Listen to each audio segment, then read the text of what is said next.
Nice. We're getting alpha. Let's go, team. Let's go. Awesome.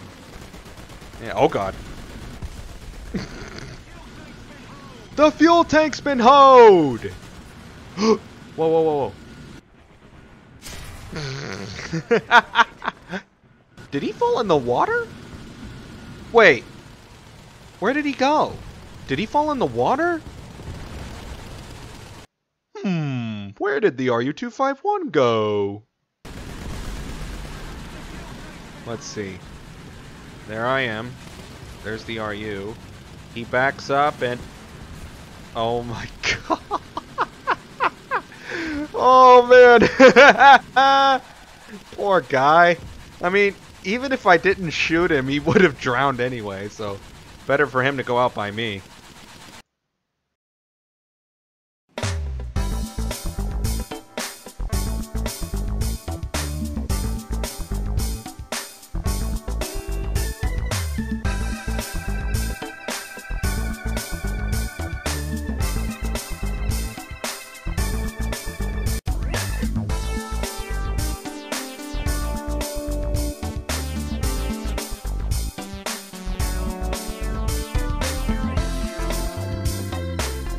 Howdy folks, Sauber here.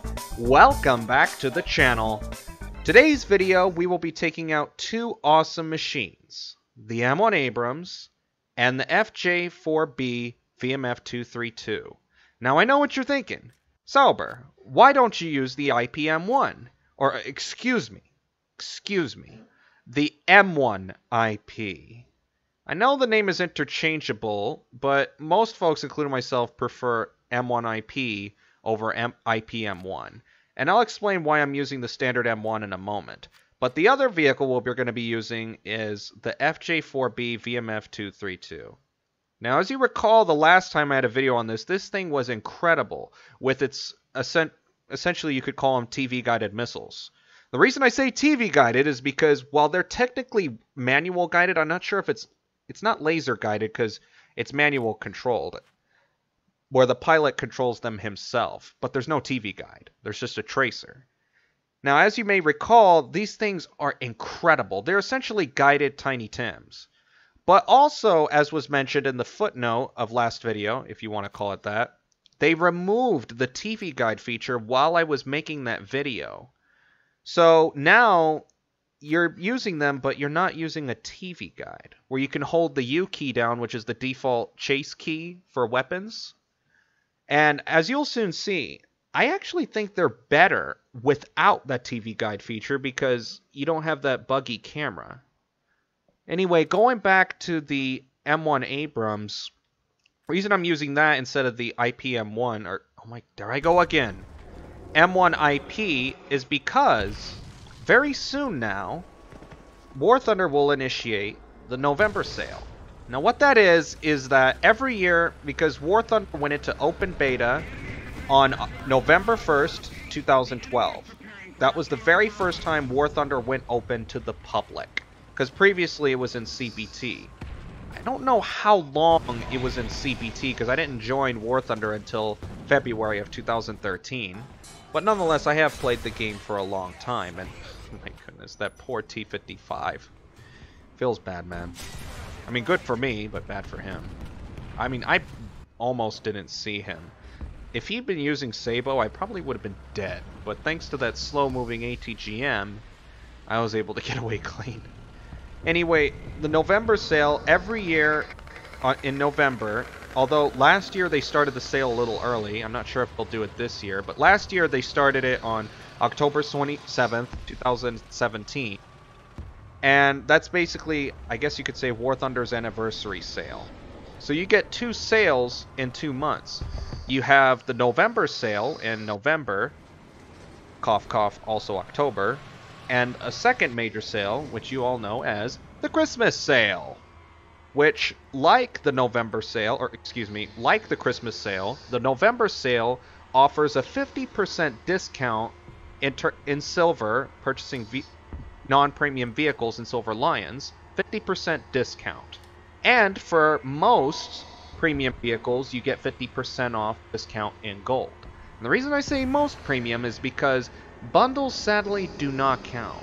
Although they sometimes do mega bundles, or not sometimes, they do mega bundles, and what that is they basically take these large amount of bundles and reduce it by half or even by 75%. For example, last year, when I bought stuff during the November sale, they featured, I forget the name of the pack, but it offered the T-29 Heavy Tank, the AMX-13 SS-11, the IS-6, and the STRV. Now, I already had the first of those, or the first two of those four, that is the T-29 and the AMX-13, so I was able to get the IS-6 and STRV for half off. Essentially, I bought 2 tanks for the price of 1. That was a very nice sale. So likewise, I want to maximize my savings. Like, as you can see, I'm saving up all my gold, I'm saving up all my silver in order to make the most of the sale. As for premium vehicles, I'm not sure all of what I want to get, although I definitely am interested in the T54E1, which my friends highly recommend, so I'll take their word on it. And I also want to get a talisman for my M1 and M1 IP, since they're awesome vehicles, and maybe in the future, when they add the M1A1, or potentially the Bradley, I personally theorize that it might be the M3 Bradley, because supposedly, now, I haven't sourced this, so it could be wrong, but supposedly M3 Bradley files, or excuse me, the M3 Bradley has been found in the game files via the CDK. Now, I'm not that savvy with the CDK. I mainly know how to make super basic missions, but that's pretty much it. Acid Viewer, I'm not quite familiar, or let me rephrase that, I'm not quite proficient with it. But at any rate, I think it's a high possibility we get the M3 Bradley instead of the M2 Bradley. And from what I've heard, the M3 Bradley has more ATGMs than the M2, as well as more 25mm ammunition for it. So that would be a ton of fun. I definitely would love to have the Bradley. It would definitely complete my top-tier American lineup. Anyway, what was I going to say? There was something else. Yeah, that's pretty much covers it for the sale and the Bradley. Oh yes, I was gonna use the talisman so I can also get the Sergeant York, and also in the future, the Bradley, and potentially in the future, the M1A1. I find it funny here how my 105 did not hull break the ZSU. I don't know, maybe they fixed the hull breaking mechanic? Because I haven't seen this happen lately, but I remember in the past, like, there was an occasion... What tank was it? An Object 120. Oof. My goodness. Feels bad, man. Anyway, the Object 120, I shot at him, and of course he was through smoke, so it was a bad shot. I hull broke him. But this was no ordinary hull break. I tracked him. Yeah. Tracking an Object 120 is enough to hull break. Another occasion, I hit the radiator of an enemy Gepard with my Sabo round, and that was enough to hull break him. I don't know. Maybe they fixed it, and if they didn't, hopefully they will in the near future. So, let's now focus on the highlight at the moment, the FJ4B.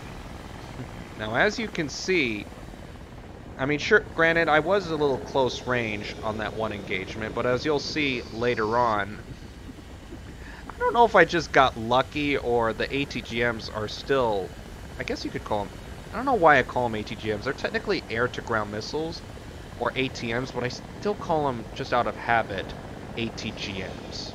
Now, to deviate a little, I could have gone for that KPZ-70, but I didn't want to risk my missile bouncing off the house.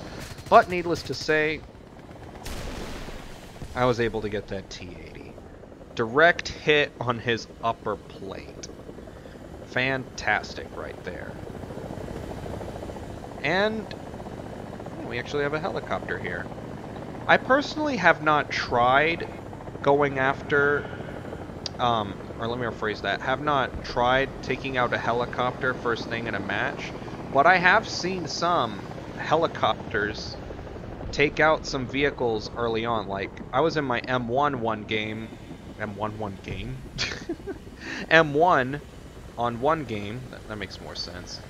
And we were in a column, and all of a sudden this Mi-24P, now this is the one with the 30 millimeters, comes swooping in and like fires its MG or cannons at us, tracks one of our M1s, and that very same M1 fires off all the rockets he has, well, almost all, and just obliterates him. And I was like, well, sorry, dude, better you than me.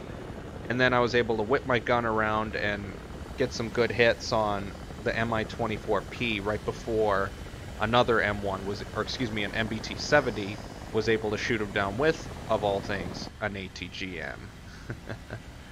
Oh, that was funny. But seriously, I think that overall, helicopters, if you play them right, they are ridiculous. Sure, you don't get as many kills as, say, a jet or any other, like a fighter bomber, for example, but you sure can annoy the enemy team. But if you play it wrong, then you definitely can easily shoot them down in most, if not any tank. And when I say any tank, I mean any tank at top BR. Because, like, for example, the Leopard 2K, the KPZ, and MBT-70s, they have 20 millimeters, and KPZ, MBT-70, T-64B, T-80, and an assortment of other vehicles have ATGMs. But all in all, going back to the FJ4B, oh man.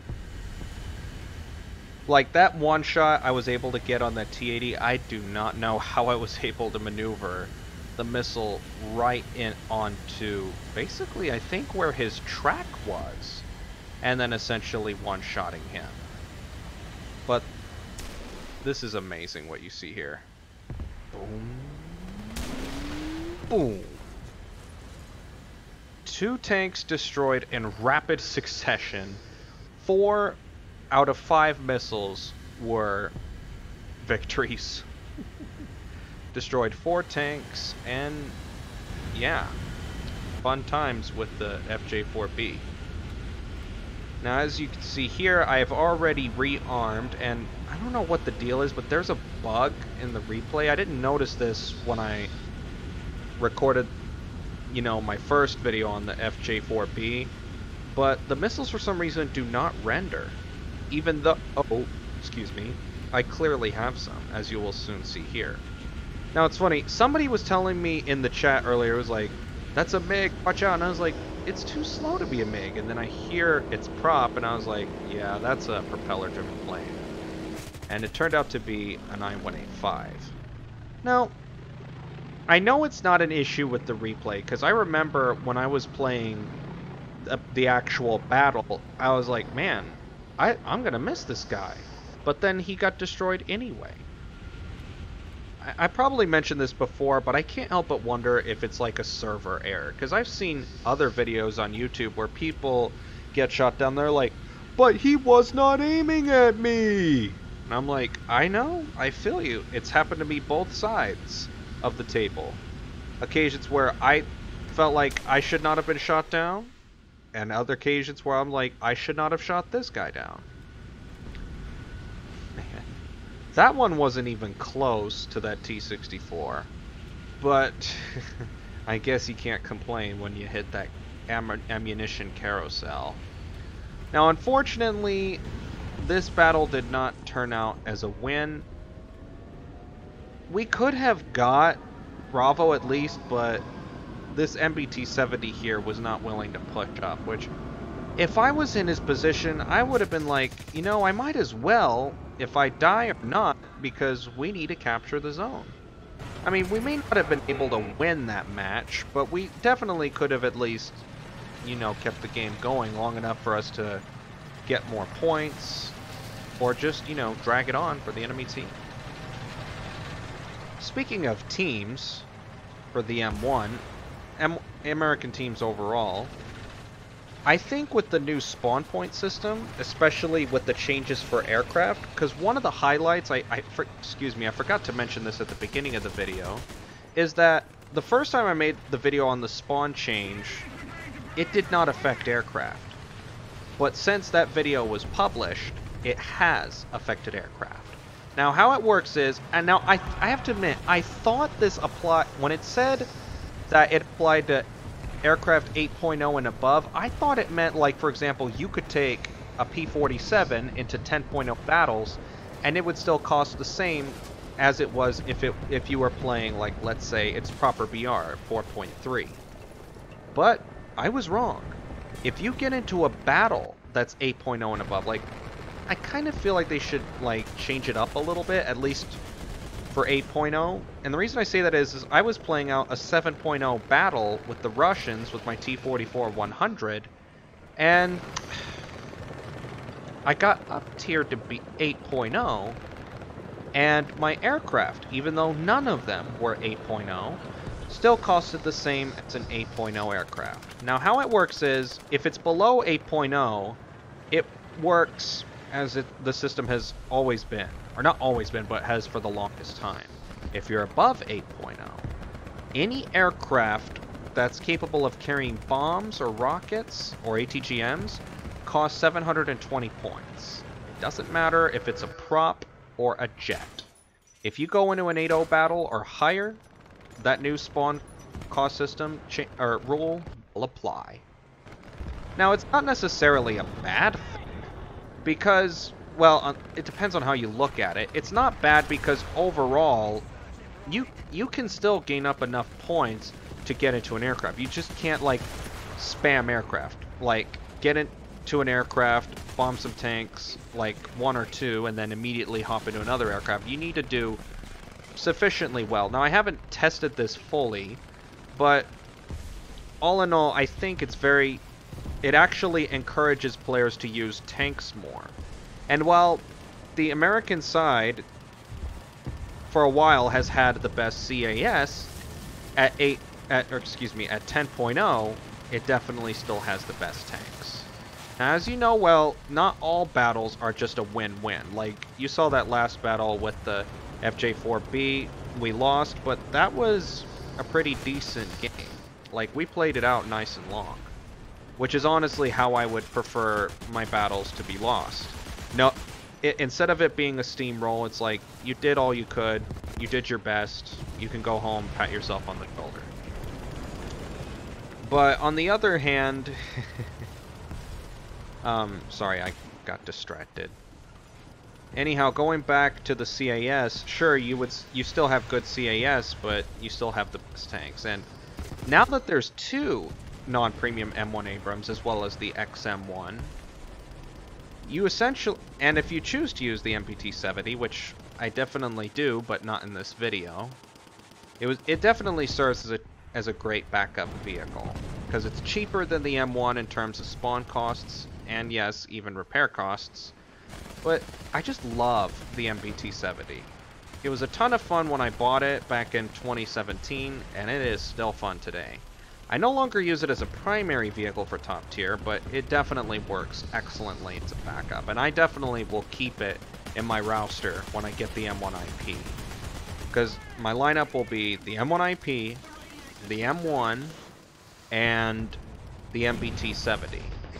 And when I obtain it, the M247 Sergeant York. So the final thing I want to talk about in this video is the current situation with the maps.